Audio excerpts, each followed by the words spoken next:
Can you do this? Take your fingers, entwine the 3 pointers together, hold them together, and then put your thumbs together. Anyone know what this is? It's a church. You remember this? This is a church, and here is its steeple, right, when you're looking at it. Open the doors and see all the people. Ready? Let's do it again. Here is the church, and here is the steeple. Open the door, and here are God's people. Nursery rhyme, right? Something we learn as children. As I said and was explaining to the littles, I was at Senate Assembly this week. And we were sitting together to figure out the will of the church. Let me translate that out of church speak for you. Senate Assembly of the Oregon Senate. What does that mean? In the state of Oregon, there are approximately 112 other churches of our flavor, part of the Evangelical Lutheran Church in America. And once a year, members from each of those churches and their pastors, ideally, all go to one place in the state and sit in a big conference room and talk about how to be the church together. So that is what Senate Assembly is. In Oregon, we are one Senate, and it's spelled S-Y-N-O-D. It's not a Senate, but a Senate. And so we have been meeting the last 2 days at the Red Lion on Jansen Beach. They are meeting again this morning. I was just not savvy enough to get pulpit supplies, so you're stuck with me instead of me being over there. And so we have been meeting and praying and talking about how to be church in the world. We've been doing Bible study. We've been having one-on-one conversations.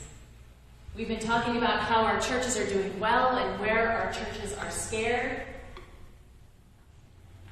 And the bishop had us intertwine our fingers and go like this. And then the bishop said, I don't like this nursery rhyme. Because this is about a paradigm that isn't working anymore, isn't it? This is the church, and this is the steeple. Open the doors, and here are God's people. But it's not working very well anymore, is it? Because it's working more that here are God's people, and let's lock the doors. And make sure our people stay in, because we're afraid and we're scared. And the institutional church knows that the world is changing and is changing rapidly all around us. And we get scared. And we want to close our doors and make sure that the people who are here stay here because we're scared to lose our doors. But the reality is that this is not the church, is it? This is not the church. We are blessed with a beautiful building, but this is not the church, is it? What is the church? You are. The people are the church, not the building. And we are not called to be church here. We are called to be church in the world. And so the bishop tweaked the nursery rhyme and told us to teach everyone the new nursery rhyme. Let's do it again. Your church out. Here is a church, and here is its steeple. Open the doors. Send out God's people. That's what we're about right now. A new phase of being church in the world. Here's the church. Here's our steeple. Open those doors and send out God's people. In mission and passion for new life.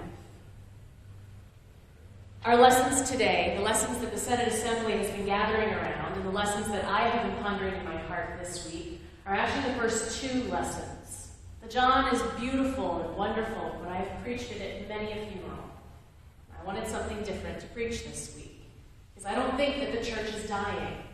I think that the church can be raised into something new and magnificent and amazing. And I think that our first 2 readings talk to that. We have the stoning of Stephen, the first Christian martyr. martyr, the first person after Jesus to lose his life because of his faith. Stephen was a doer. He was one of the ones in the Acts community who would take everything that all the people had in common and then redistribute it out so that everyone had enough. That's who Stephen was. He was a deacon. He was a doer. And Stephen was making people really, really angry in the community because he was upsetting the established order, right? And so they arrested him and they bring him to trial and they put him in front of the religious elders. And does this sound familiar? And he stood in front of them and he told the whole story of Jesus. That's what the previous chapter in Acts is about. Is Stephen telling the story of Jesus. And at the end he kind of calls them a brood of vipers and hard-headed and stupid. And most church authorities don't love hearing that they're stupid.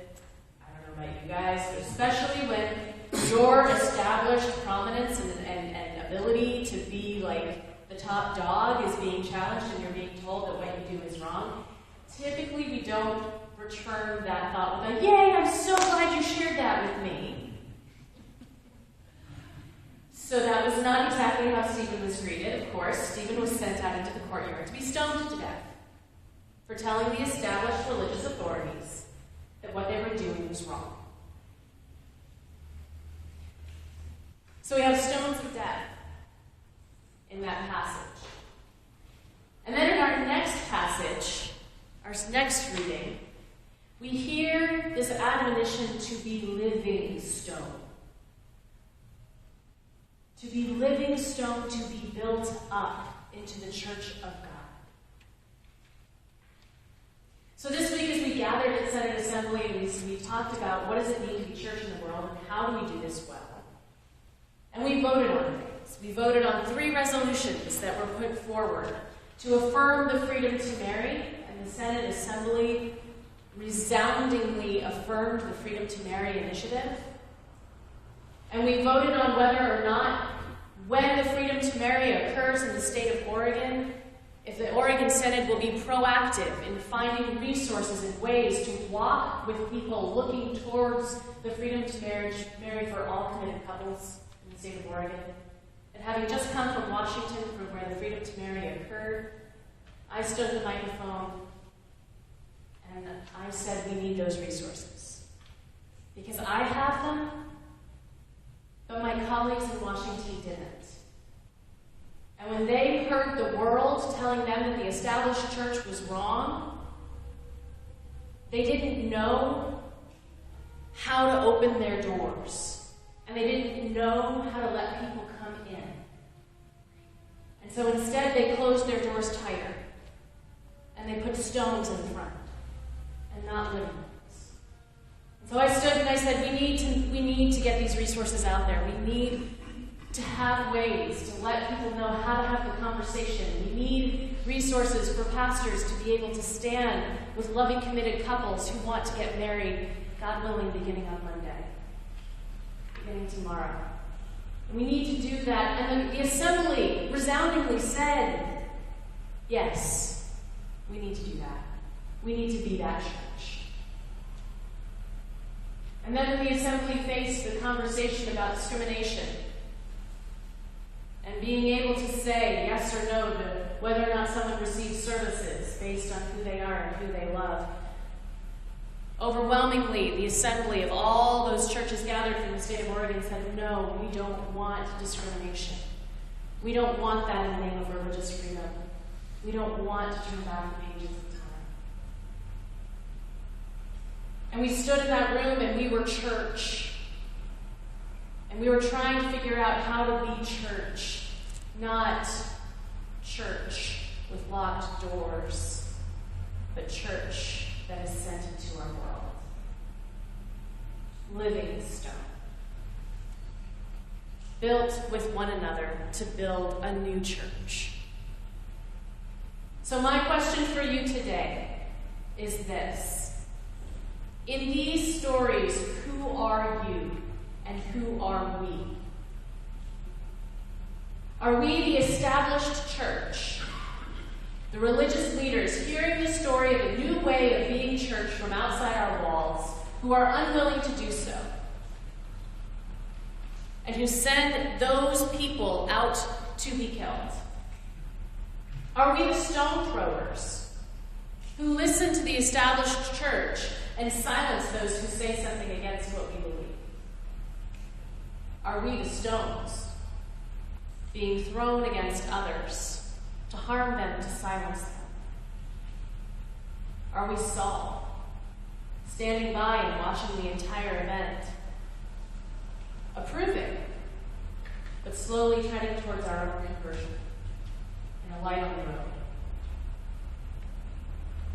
Are we living stone, willing to allow the spirit of change into our lives, willing to be built stone upon stone into a new church, a new way of being in the world, where our doors don't lock people out but welcome them in and send us out?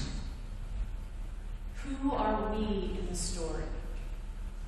And I think that we can be all of those. And I pray that we are living stone. Because the world is changing. And it is time to not just stay inside our walls. Here's the church. Here is our symbol. Let's open the doors. Send out God's people.